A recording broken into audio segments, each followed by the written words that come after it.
안녕하세요. 영어 강사 윤재나입니다. 여러분들과 오늘 한 페이지 읽어볼 책이 있어서 그거 한번 같이 읽어보려고 이렇게 카메라 앞에 섰습니다. 다른 여타 영상과는 다르게 꽤 카메라 화면이 크죠? 제 얼굴이 어떻게 나오나, 이왕이면은 딱 지금 이 시점에 제 얼굴을 좀 크게 좀 보고 싶은 분들이 혹시 또 있을까 싶어가지고 한번 카메라를 크게 한번 잡아봤습니다. 제가 사실은 되게 사진 찍는 거, 제 모습을 남에게 보이는 걸 되게 좀 내켜하지 않는 그런 사람이에요. 되게 이제 부끄럽고 수줍음 많고 이런 사람인데, 왜 이렇게 내 얼굴을 공개하는 유튜브를 이렇게 열심히 하는 걸까? 이렇게 불현듯 갑자기 그런 생각이 들더라고요. 오늘 이렇게 딱 촬영하기 앞서서. 이게 제가 유튜브를 시작하기 정확하게 1년 전이거든요. 코로나 때문에 이제 수업할 수 있는 어떤 기회도 약간 좀 줄어들고 돈도 못 벌고 남는 시간을 좀 더 유익하게 보내고 싶은 차원에서 이제 유튜브를 시작을 했는데 재밌더라고요. 근데 이제 시간 때우기 용은 아니었던 것 같고요. 약간 이런 생각이 되게 크게 작용했던 것 같아요. 내가 점점 나이를 먹어가는데 그거는 뭐 다시 말하면 죽음에 좀 더 가까워져 간다는 거잖아요. 저는 아버지가 조금 일찍 돌아가셨어요. 그래서 이제 죽음에 대한 생각을 좀 많이 하는 것 같기도 한데,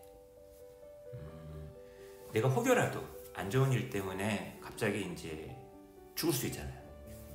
그러면 난 뭘 남겨놓은 거지? 나라는 사람은 어떤 족적을 남긴 거야? 몇 권의 책이 있긴 합니다. 근데 그 책이라는 게 정말 온전히 나의 생각을 다 담아가지고 쓴 책들도 아니고, 그죠? 어떤 영어라는, 그것도 입시 영어라는 한정된 소재에 딱 한정해가지고 쓴 어떤 책들이기 때문에 저에 대해서 온전히 저를 드러내는 건 아니잖아요. 상대적으로 유튜브를 좀 하다 보니까 책과는 다르게 좀 저의 여러 가지 면을, 물론 제가 아주 다채로운 삶을 살고 역동적인 삶을 사는 사람은 아니기 때문에 뭐 유튜브가 저의 또 온전한 모든 걸 다 보여주지는 못하겠지만, 그래도 이런저런 어떤 책과 관련된 얘기, 강의하면서 저의 인생에 대한 이야기, 저의 가치관, 믿음, 감정, 이런 것들을 갖다가 좀 그때그때 맞춰가지고 좀 이렇게 토해낼 수 있는 그런 어떤 매체다 보니까 열심히 찍었던 것 같아요. 이게 저에 대한 기록인 거죠. 근데 사실은 누군가를 약간 상정하고 기록을 남기는 거기도 해요. 저를 필요로 하는 사람들, 가장 가깝게는 저의 가족이겠죠. 저를 기억하고 싶은 사람들, 나의 아버지가, 나의 남편이, 나의 아들이, 나의 동생이, 나의 삼촌이, 나의 조카가 어떤 사람이었을까? 그 시점에 이제 만약에 이제 궁금할 수도 있잖아요. 어쩌다 한번 찾아볼 때 책을 딱 펼쳤을 때는 그게 안 보이는데 유튜브 한번 클릭하면은 좀 나오지 않을까? 그리고 사진하고도 좀 다르잖아요, 그죠? 그래서 제가 되게 유튜브를 되게 열심히 찍은 것 같습니다. 기억, 바로 이 기억에 대한 얘기를 하려고 합니다. 영원히 내가 이제까지 겪었던 모든 사건과 감정들을 다 기억하는 사람이 있다 칩시다. 반면에 30초만 지났는데도 그 30초 전에 있었던 사건을 기억 못하는 사람이 있다 칩시다. 과연 이 두 사람은 정말 극단적인 케이스긴 한데 어떤 사람이 더 행복한 삶을 살까요? 이게 이제 인간의 기억과 관련해서 모든 걸 다 기억하는 사람과 모든 거를 다 잊어먹는 사람, 이게 굉장히 특이한 케이스잖아요. 이런 특이한 케이스를 대상으로 쓴 책들이 있어요. 이제 저는 오늘 이 책에 대한 이야기를 한번 해볼까 합니다. 책 제목은요, Permanent Present Tense, 현재 시제? 이거 무슨 영문법 책이야? 완료, 진행, 뭐 또 이런 거 얘기하려고 하는 거야? 아니에요. 영원한 현재 시제. 과거도 없고 미래도 없어요. 늘 현재 시제인 그런 사람이 있습니다. 최근에 이제 EBS 뭐 이렇게 관련된 아니면 모의고사 뭐 이렇게 학생들하고 함께 글을 읽다 보니까 두뇌에 대한 글이 굉장히 많아요. 그래서 이제 두뇌와 관련된 뉴럴로지 아니면 뭐 의식의 문제 이게 이제 요즘에 핫한 어떤 소재다 보니까 그런 책 읽다가 찾다 이제 이 책까지 온 거예요. 굉장히 유명한 책이더라고요. 저만 몰랐어요. 혹시라도 여러분도 만약에 이제 오늘 이제 원서 한두 페이지 읽어볼 텐데 관심이 있으신 분은요 번역도 되어 있어요. 수젠 콜킨 여기 보면 여기 나와 있죠.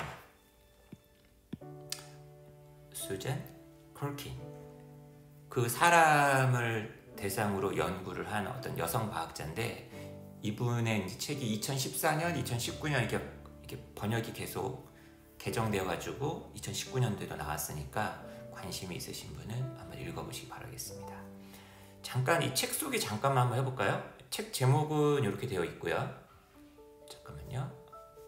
부제가 The Unforgettable Life of the Amnesic Patient HM 그죠?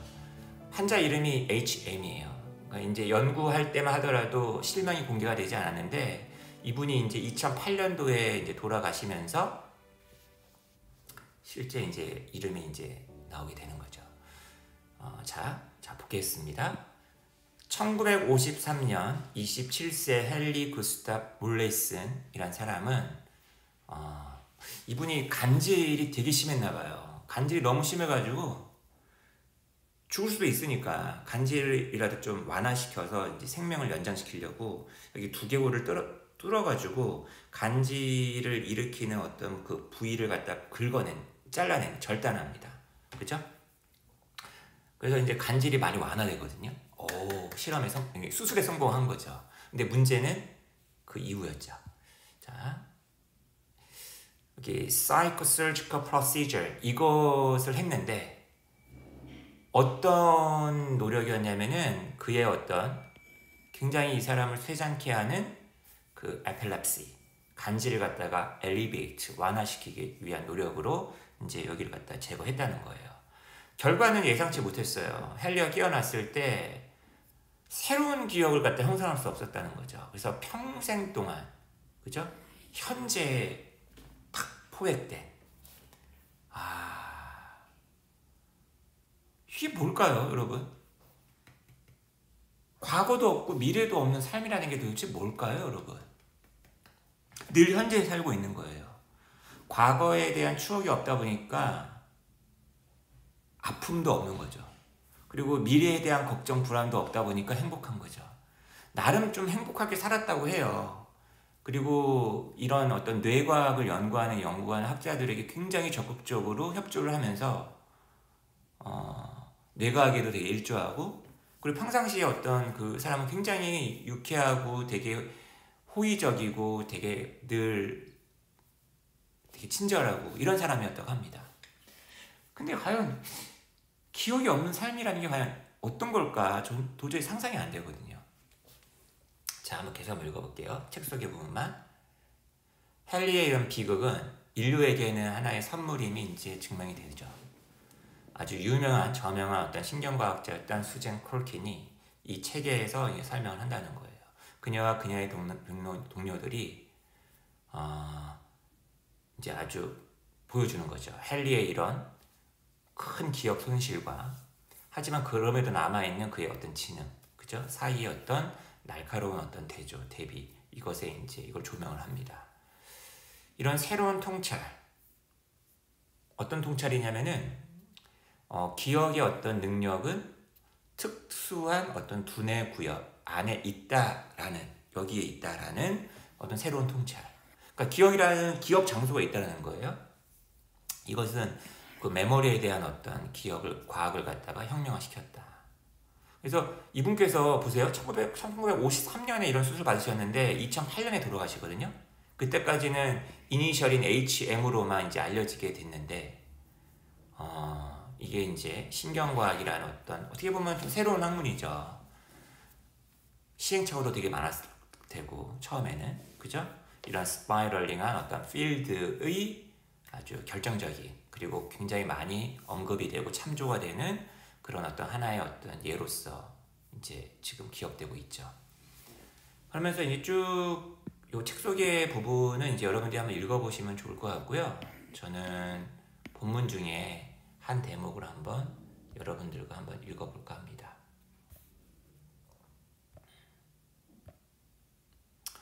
자, 제가 한번 여러분과 한번 읽어볼게요.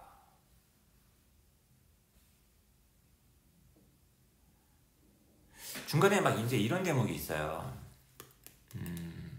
이 책에는 안 나오고 다른 책에서 좀 봤던 건데 워낙 이제 유명한 케이스다 보니까 여러 이제 책으로 나와 있죠. 기억도 여러 가지 기억이 있더라고요. 근데 어쨌거나 이제 이 사람의 언어는 잘 되는 거 보면 또 언어 기억이라는 거 따로 있는 것 같아. 그리고 영화 메멘토에 어떻게 보면은 영감을 준 사람이라고도 하더라고요. 여러분 혹시 영화 메멘토 혹시 보셨나요? 아버지 기억나? 어머니 기억나? 기억을 해내지 못해요. 그리고 아버지가 돌아가셨다라는 것도 알려줬는데 기억을 못해요. 어머니는 편찮으셔서 병원에 있다라는 거는 기억하는데 아버지 돌아가시는 걸 기억을 못해요. 아버지 돌아가셨잖아? 모른대요. 아버지 돌아가셨잖아? 모른대요. 아버지 이름이 자기 이름하고 막 헷갈려 하기도 하고. 근데 나중에 이제 이런 게 몇 번 반복이 되다 보니까 Dad is dead. 아빠는 죽었어 라는 걸 자기가 적더라는 거야. 그리고 자기 주머니 넣어놓더라는 거죠. 나중에 이제 기억하려고. 아빠는 죽었어. 이 노트를 보면서 쪽지를 보면서 그 순간만 슬프겠죠? 그리고 아빠가 죽었다라는 것도 또 오래 기억 못하겠죠?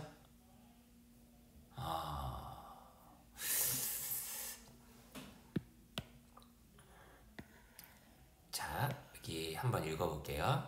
이 수잔 콜킨의 어떤 책 후반부거든요. 헨리's case was revolutionary. 헨리의 어떤 사례는 굉장히 혁명적이었고 큰 아주 정말 획기적인 사건이었다는 거죠. 왜냐하면 그건 세계에 말해주었기 때문에 기억 형성이라는 것이 어디에 두뇌의 특정 어떤 파트 안에 컨테인 될 수도 있다. 그죠? 그의 수술 전만 하더라도 의사들과 과학자들은 이제 대절이라고 인정을 했대요. 우리 두뇌가 의식적 기억의 어떤 지점이다. 하지만 결정적인 어떤 증거를 갖고 있지 않았다는 거예요. 여기 나중에 나옵니다. 데클러레티브 메모리라는 게 기억의 한 종류예요. 이것이 어떤 circumscribe 이렇게 딱 이렇게 둘러싸인 어떤 에어리어 안에로 localize 딱 위치될 수 있다라는 결정적인 어떤 증거를 갖고 있지 않았대요. 그런데 이제 이 헨리의 어떤 두뇌를 가지고 연구를 하면서 헨리의 사례가 우리에게 그런 인과적인 어떤 증거를 갖다 딱 제공해 주었다는 거죠. 어떤 별도의 어떤 두뇌 지역, 저기 측두엽? 저도 정확하게 모르겠는데 템포럴 롭스 안에 저 깊이 자리 잡고 있는 어떤 구역이 정말로 결정적이다. 단기 기억을 지속적인 어떤 기억, 장기 기억으로 이렇게 전환하는데 스코빌이 이제 아까 얘기했던 그 간질을 제거하기 위해서 간질을 완화시키기 위해서 여기다 두개골 뚫고 이제 했던 그 수술이에요. 스코빌이라는 의사의 어떤 수술은 헨리로 하여금 이 능력을 갖다가 잃어버리게 만들었다. 수십 년간의 연구, 헨리와의 연구, 그죠? 그리고 헨리뿐만 아니라 다른 환자들도 했겠죠, 그죠? 그들의 시간과 노력을 우리 실험실에 발런티어에 있었던 수많은 환자들, 그리고 많은 다른 사람들, 그죠? 이 세계 여기 이 연구소 여기서만 실험한 건 아닐 테니까 아무튼 이런 것에 근거해서 이런 것에 기반해서 우리는 이제 훨씬 더 많은 걸 이제 알고 있는 거죠. 어떤 걸 알게 됐느냐? 이런 것들을 알아내려고 노력했던 그 과학자들의 그 집요한 어떤 연구, 이거 정말 칭찬받아 마땅하지만 또 한편으로는 이런 분들이 정말 자발적으로 자원했다라고 얘기할 수 있을까 싶은 생각도 좀 들어요. 그리고 어떻게 보면은 실험 대상 아니야. 좀 슬프기도 하고 뭐라고 얘기하기가 좀 그래요. 어디까지 읽었지? Short-term and long-term memory are separate processes. 단기 기억하고 장기 기억이라는 것은 별도의 과정이래요. 우리 두뇌 회로의 다른 것에 의존하고 있는. 그 다음 유니크한 어떤 사건을 기억하는 거는 에피소딕 메모리라고 한대요. 그러니까 기억도 여러 가지 종류가 있네. 그죠? 이런 거하고요. 그 다음에 사실을 기억하는 거 있잖아요. 뭐 예를 들면 뭐 임진왜란은 1592년에 일어났어 이런 거 있잖아요. 시멘틱 메모리 이런 것들은 둘 다 임페어 된대요. 여기가 어딘지 여기에서 엔터로그레이드 엠니지아 이것도 무슨 뭔가를 기억상실증의 일종이겠죠? 그 다음에 아까 잠깐 나왔었던 데클러러티브 메모리 이게 어떤 의식을 갖고서 뭔가 학습하는 거래. 이것이 엠니지아에서 손상을 입는데 반면에 의식 없이 학습하는 거 있잖아요. 예를 들면 약간 뭐 몸으로 약간 언어도 약간 이쪽이 아닐까? 아닌가? 밥 먹을 때 입 벌리는 것도 어떻게 보면은 굳이 의식하지 않아도 학습할 수 있는 거 아닌가? non-declarative memory라고 하는데 얘는 엠니지아에서 손상을 입지 않는데요. 그 다음에 우리는 또한 이제 이해합니다. 건강한 해마, 둔 저쪽 안에 있는 거죠. 이것이 아주 필수다. 그죠? 어떤 웨딩, 결혼식의 세부적인 내용을 갖다가 생생하게 리카운트 하는 데 있어서 회상에 있어서 하지만 그것은 어떤 사람 얼굴을 갖다가 인식하는 거에는 필수가 아니라는 거예요. 그렇구나. 그것을 아이덴티파이 하지 않고 그것을 어떤 맥락 속에 놓지 않으면서 그러니까 친숙함, 익숙함과는 다른 거란 얘기죠. 회상하고.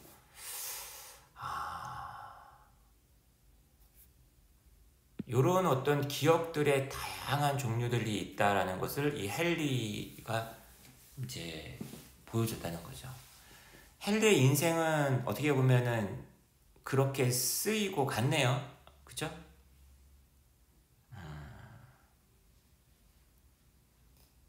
헨리가 죽었을 때 아니면은 뭐 실험 대상인 뭐 동물들이 뭐 죽었을 때 그걸 이제 연구하던 과학자들의 마음은 또 어떨까요? 나중에 이 헨리가 죽었을 때 그 헨리의 그 두뇌들이요 맡겨진 거잖아. 잘게 막 슬라이스 돼가지고 다시 이제 연구소에 이제 냉동 보관되고 후의 연구를 위해서 뭐 이랬다는 내용이 나오는데 좀 이상해요. 이상합니다. 이렇게 해서 얻은 그 뇌에 대한 지식들이 이런저러한 어떤 우리 인간의 어떤 행위를 갖다가 뇌과학적으로 설명하는 그런 어떤 지문들의 어떤 소재가 되는 거겠죠?